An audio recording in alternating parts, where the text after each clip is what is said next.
शिव का स्मरण करो। पूर्णिमा के दिन चावल का एक आखा दाना जानते हो? पूरा खंडित चावल नहीं। कितना चावल? एक दाना चावल का शंकर भगवान के शिवलिंग पर समर्पित करिए।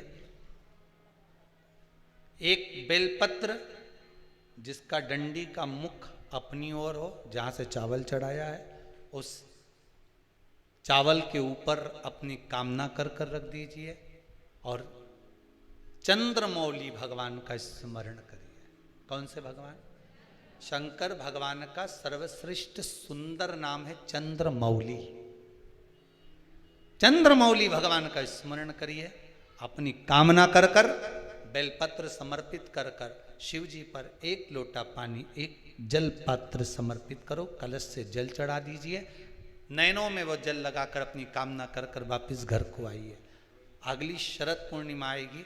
जो कामना करी है मेरा चंद्रमौली भोलेनाथ उसे पूर्ण कर ही देगा। शिव उपासना के लिए जितनी 12 महीने में पूर्णिमा पड़ती है, एक एक पूर्णिमा का व्याख्यान वर्णन करेंगे। आज तो कथा का महत्तम दिवस है, पहला दिवस है, तो हम उसको महत्व समझें कि पूर्णिमा का महत्व क्या है। हम उसका महत्व समझें कि शंकर और चंद्र का रिश्ता क्या है, संबंध क्या है।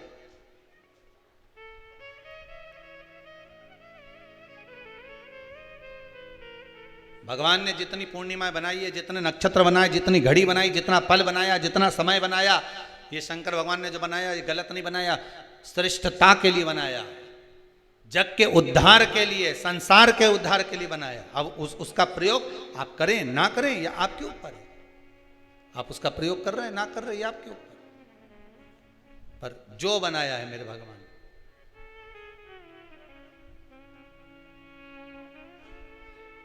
शिव देने वाला। चंद्रमा ने देवऋषि नारद के चरण को पकड़ लिया। नारद जी बोले क्या हो गया?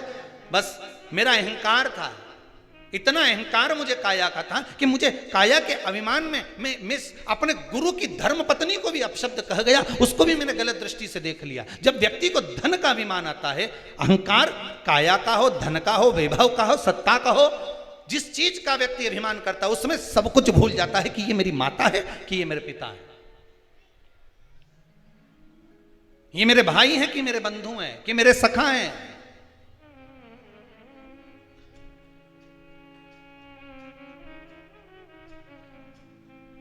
एक व्हाट्सएप पे एक मैसेज भेजा था किसी ने, उसमें लिखा था गुरुजी भगवान से प्रार्थना करवाना कि जैसे नवरात्रे में हमारे घर की बहुएं, हमारी घर की बेटियां इतना सुंदर सुंदर श्रृंगार कर कर सज कर इतनी जोरदार गरबा करती हैं, इतनी एनर्जी इनको जो नवरात्रे में माता जी 9 दिन देती है, ऐसी ही एनर्जी दीपावली पर लिपाई पुताई और पुछाई के लिए दे दे।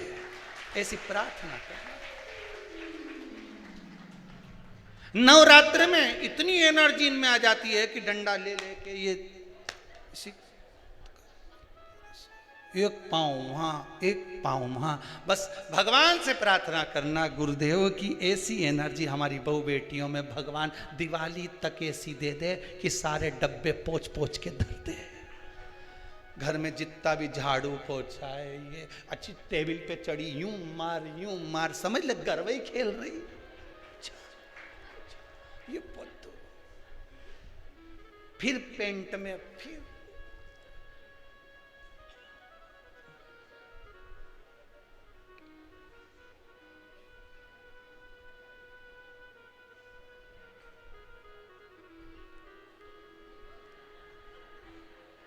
अब वो एनर्जी ना जाने कहाँ चली जाती है। 9 दिन के बाद अगर सास कह दे कि बेटी उधर से झाड़ू लगाती लगाती लिया और सारे रसोई घर के डब्बों को निकाल के धो के पोंछ ले, उतने में तो 4 दिन से तो मेरी कमर ही दुख रही है, एनर्जी खत्म। बल समाप्त। शिव कथा कह रही है, अहंकार